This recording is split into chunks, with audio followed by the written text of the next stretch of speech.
Hello and welcome back. My name is James Wood and I'm the NASIF Scholastic Tournament Administrator.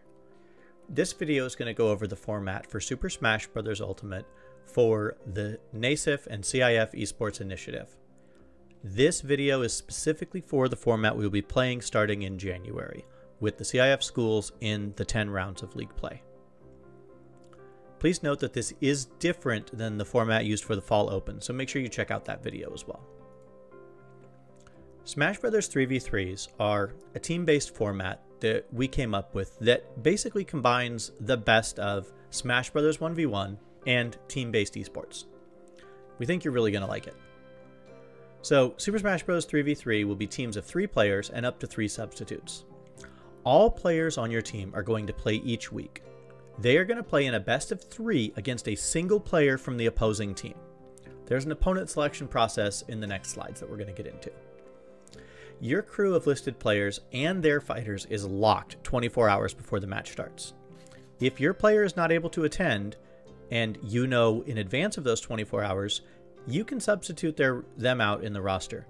However, if it's within 24 hours and your player doesn't show up, your backup has to use the fighters that are listed on the roster as well as the bench champions. I'll go over the bench champions and roster in just a second. So the opposing team can also make a choice to accept a substitute. If they say, hey, look, we know you have a sub, they can use their roster as long as it's on the roster. That's up to the opposing team, but they are under no obligation to do so. I've got the rulebook here that I'm going to go on a little bit of an overview on at the end of this video. And again, just a reminder, this format is different than the one that we're using for the fall tournament. And we really want to make sure that they're very distinct. Hence, everything in this video is a different color than that one. So you can set up your roster on UGC. If you've been doing this for their teams, it's going to be the same process. You navigate to clubs and teams on the left side. You're going to choose the settings wheel that's listed right there. Or if you're already on the team page, you can go directly into management and then settings. Although I personally like going club teams, settings wheel, it's a little bit faster. You're going to fill in the about section. What this looks like is each player on the roster. Again, this is anonymous. We don't need to know who's playing who. What we do know is that player 1 has their first champion listed, which is going to be their first out champion in their game 1. And up to 2 fighters that are going to be on that player's bench. Now, one thing to note is that the first up fighter for each player has to be unique. So you cannot have any duplicates in the first up slot. However, you can have first up fighters from other players that are different or that match the benches of their teammates. After you fill that in, go ahead and click save. Otherwise, this won't populate. Here's an example of what those rosters would look like. You cannot have, for example, 2 players where Kirby is their first up.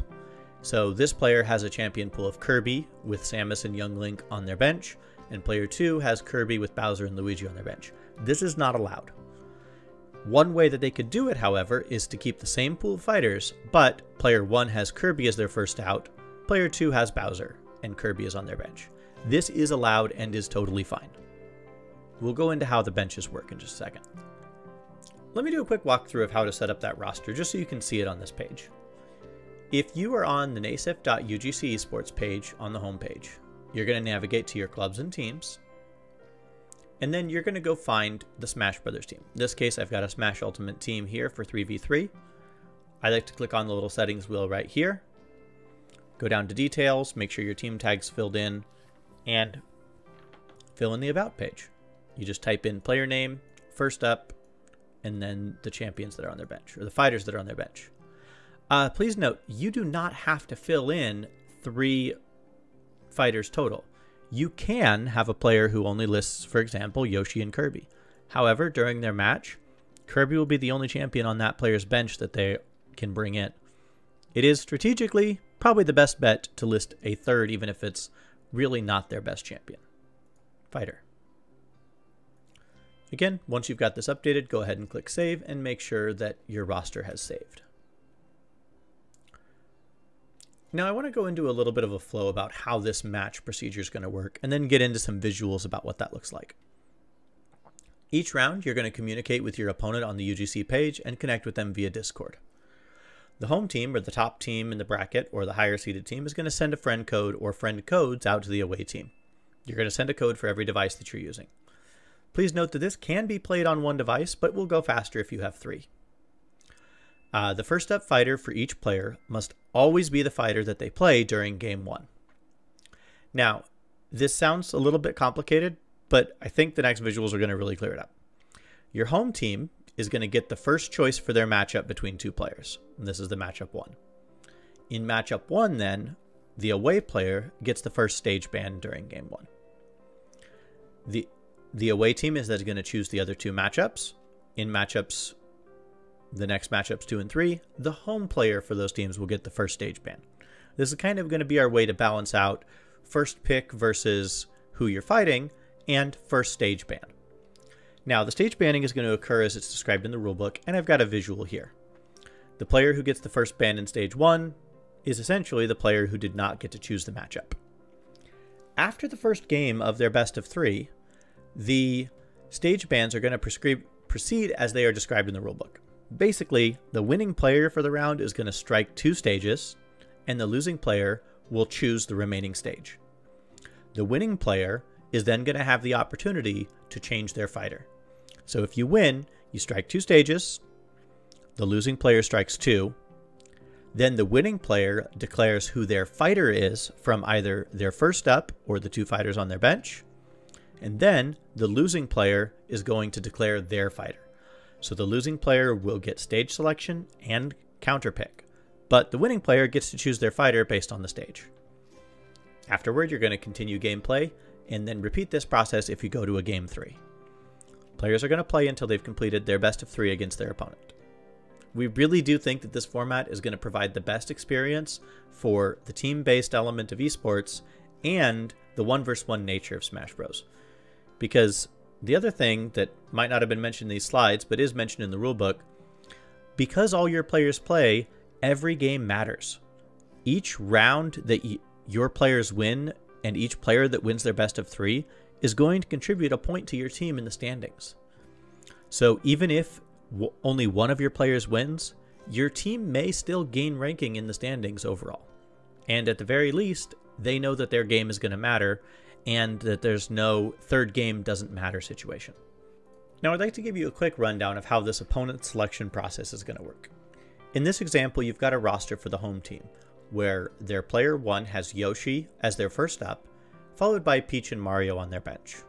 Their second player is Kirby, with Samus and Young Link, and so on and so forth.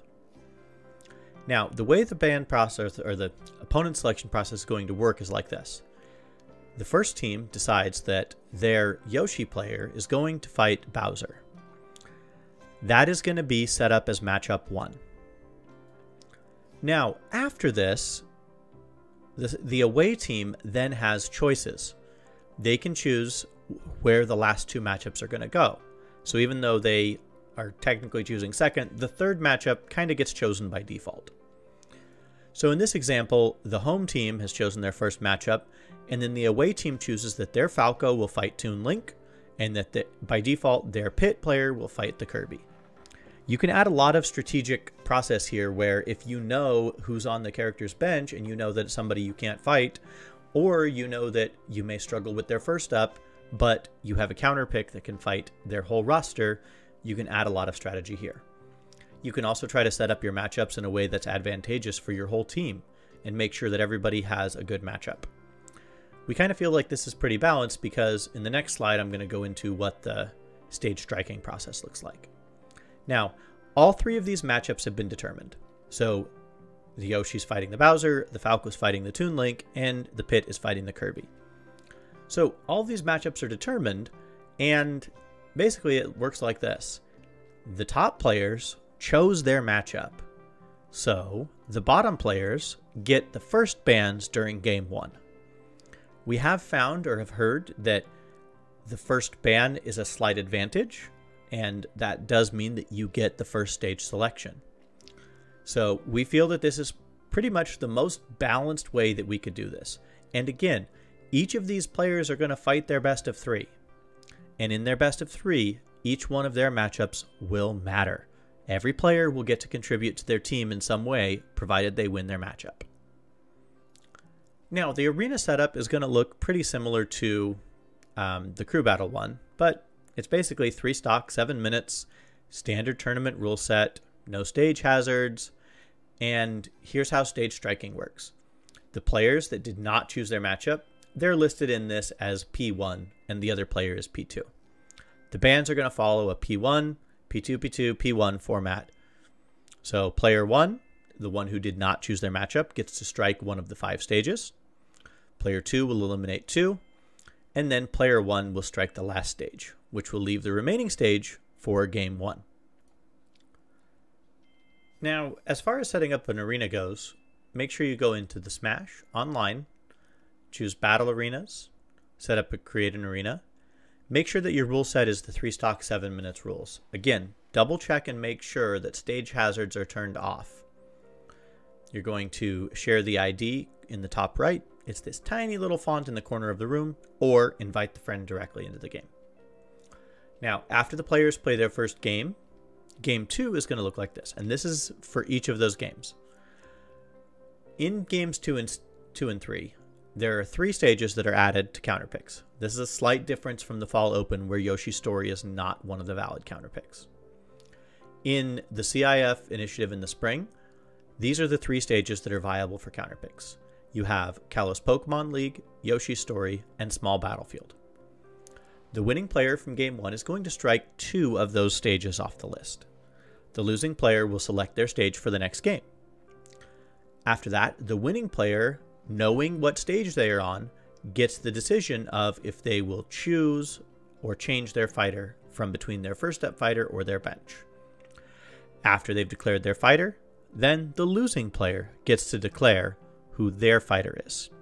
So in this way, it's pretty balanced and should be fair to both teams involved. We have the same expectations in Smash Brothers that we have in our other titles. If you are 10 minutes late to the start of your game, you will forfeit your first game of the set. If you are 20 minutes late, you will forfeit all games of your set. And if you are a team that is a chronic forfeiter and is forfeiting multiple games in a season, you may end up barred from future competitions. We don't want to establish a league of forfeits here. We want everybody to show up and have matches that are there.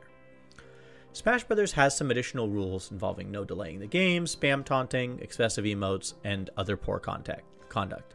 It's all described in the rulebook, but again, if you have questions or if you think it's, poor sportsmanship, please share videos, share screenshots with me, and we will address it. And lastly, have fun. This is meant to be fun. This is meant to be great. We want this to be a good experience for everybody. Here, if you'd like to stop here and not go into the rulebook coverage, then the information is here. There's a link to this slide deck as well as my email address. I strongly encourage you to reach out via Discord, join the office hours, and if you want to go into the rulebook, here's a quick overview of that.